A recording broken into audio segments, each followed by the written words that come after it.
Londres dormia, mas os gritos vinham dos becos. Eu estava deitado em meu leito, com o peito abafado pelo peso das mantas e do inverno, quando o telegrama chegou. Batidas na porta urgentes e a voz de um menino, trêmula. É para o Sr. Holmes. É urgente, doutor.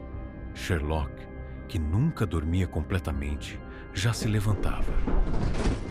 A brisa que entrou pela porta entreaberta trouxe um cheiro estranho.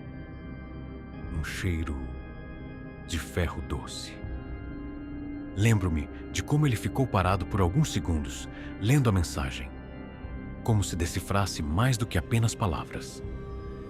Com um estalar de dedos, virou-se para mim. Watson, vista-se. Um cão da raça Collie foi encontrado esvaziado de sangue no Hyde Park. Este é o terceiro nesta semana, e todos sem um único ferimento visível. Esvaziado de sangue. Repeti. Exato. E ainda assim, sem uma gota derramada no chão. Descemos as escadas de Baker Street com pressa. O cocheiro que nos esperava tremia como um galho ao vento. Foi o próprio zelador do parque que mandou chamar. Ele disse. Disse que ninguém quer mais entrar ali à noite, que há sussurros nas árvores, como se algo rastejasse sob as folhas. Quando chegamos ao parque, a neblina parecia mais espessa do que o habitual. Ela se movia como se respirasse, e lá, sob a luz pálida de um lampião a gás, jazia o corpo do animal, enrijecido, olhos arregalados e algo ausente, como se tivessem levado não só o sangue, mas a alma. Holmes se agachou, passou os dedos enluvados sobre o pelo do animal, aproximou o nariz. Rato, morcego, cão, a escala está crescendo, Watson. Escala? Ele não respondeu. Apenas olhou para as árvores. Depois, murmurou. Ou talvez esteja apenas se preparando.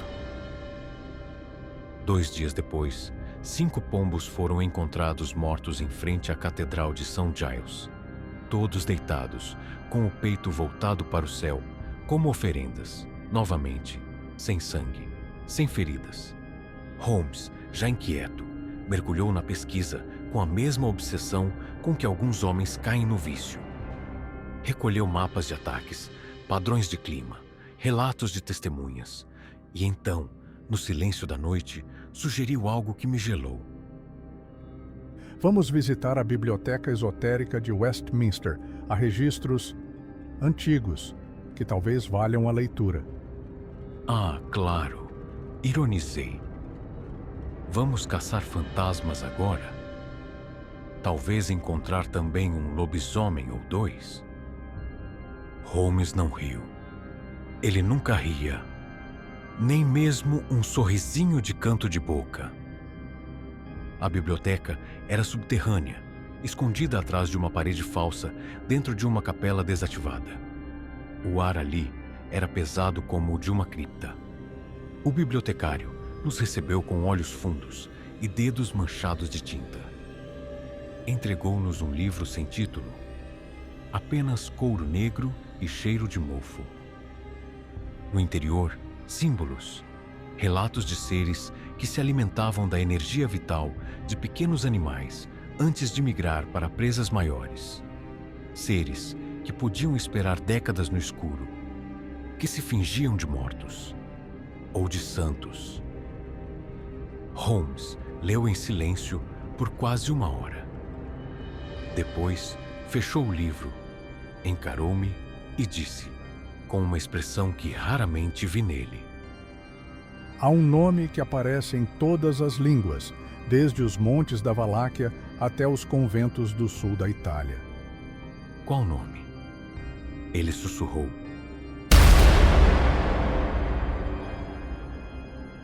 Holmes passou a noite escrevendo cartas. Uma delas foi endereçada a um nome que, até aquele momento, eu julgava pertencer apenas a lendas exageradas. Abraham Van Helsing. Recebemos a resposta 3 dias depois. Uma jovem nos aguardava em frente a uma casa afastada nos arredores de Londres. Meu tio não costuma receber visitas. Ele não é mais o mesmo. Mesmo assim, entramos. O interior da casa era abafado e escuro, repleto de crucifixos e espelhos cobertos. No centro da sala, um velho homem tremia em uma poltrona. Sua barba estava amarelada pelo tempo, os olhos perdidos entre o passado e o delírio. Mas quando Holmes se apresentou, houve um lampejo de lucidez. Van Helsing levantou a mão trêmula e murmurou: Eu o matei. Eu o matei. Mas ele continua vindo. Toda noite, em meus sonhos. Ele me olha, ele sorri. Holmes se agachou à sua frente. Sr. Helsing, precisamos da sua ajuda. Há ataques acontecendo em Londres. Animais sendo encontrados sem sangue. O senhor tem ideia do que pode estar por trás disso? Van Helsing sacudiu a cabeça lentamente, como quem ainda luta com a realidade. Mas o cheiro, o medo, é o mesmo. É como se ele estivesse perto, como se nunca tivesse ido embora. Holmes abriu um mapa dobrado com marcações por toda Londres.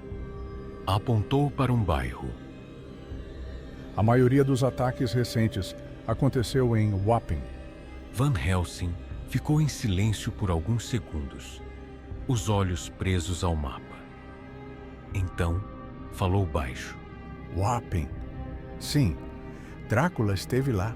Ele massacrou um convento inteiro naquela região. Um convento que depois foi fechado, abandonado. Eu me lembro. Ele esfregou o rosto com as mãos trêmulas. Será que alguém sobreviveu? Guiados pelas anotações de Van Helsing, Holmes e eu fomos até Wapping, um bairro antigo e esquecido nas margens do Tâmisa. As ruas eram estreitas, os postes de luz enferrujados, o ar carregado de umidade e ferrugem. No fim de uma viela, encontramos o que buscávamos: o velho convento de Santa Cecília, fechado desde 1887 após um massacre atribuído a causas desconhecidas. O portão estava entreaberto, as correntes rompidas. O interior do convento era uma catedral de sombras. O altar estava coberto de poeira e velas queimadas até a base. Mas havia algo mais. Rastros de sangue, grossos, arrastados, como se alguém ou algo tivesse sido puxado pelo corredor central. Seguiam em direção ao altar e desapareciam subitamente, como engolidos pelas pedras. Foi então que a vimos. Sentada no banco mais próximo ao altar, de costas para nós, uma figura em hábito escuro rezava. Murmurava palavras em latim, ou em algo que soava como isso.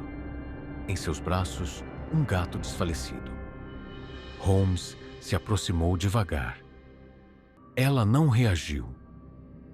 Eu me mantive atrás. Senhorita? Ele disse. Está tudo bem? Ela virou-se. Os olhos brilhavam vermelho, como os de um animal no escuro. Seus dentes estavam manchados de vermelho. E no instante em que viu Holmes, algo ela sentiu.